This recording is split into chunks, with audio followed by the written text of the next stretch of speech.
സംഖ്യ 17 1 മുതൽ 13 വരെയുള്ള വാക്യങ്ങൾ. അഹറോന്റെ വടി. കർത്താവ് മോശയോട് അരുളി ചെയ്തു, ഇസ്രായേൽ ജനത്തോട് പറയുക, ഗോത്രത്തിൽ ഒന്ന് വീതം എല്ലാ ഗോത്ര നേതാക്കന്മാരിലും നിന്നും 12 വടി വാങ്ങി ഓരോന്നിലും പേരെഴുതുക.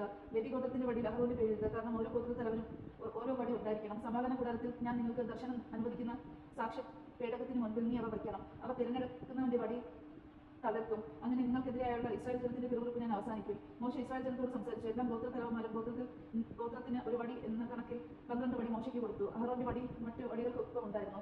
സാക്ഷി കൂടാരത്തിൽ കർത്താവിന്റെ മുൻപിൽ മോശ വടികൾ വെച്ചു. പിറ്റേ ദിവസം മോശ സാക്ഷി കൂടാരത്തിലേക്ക് ചെന്ന് ലേവി കുടുംബത്തിന് വേണ്ടിയുള്ള അഹറോന്റെ വടി മുള പൊട്ടി പൂത്ത് തളർത്ത് ബദാംപഴങ്ങൾ കായ്ച്ചു നിന്നു. മോശ വടികൾ കർത്താവിന്റെ സന്നിധിയിൽ നിന്ന് എടുത്ത് ജനത്തിന്റെ അടുത്തേക്ക് കൊണ്ടുവന്നു.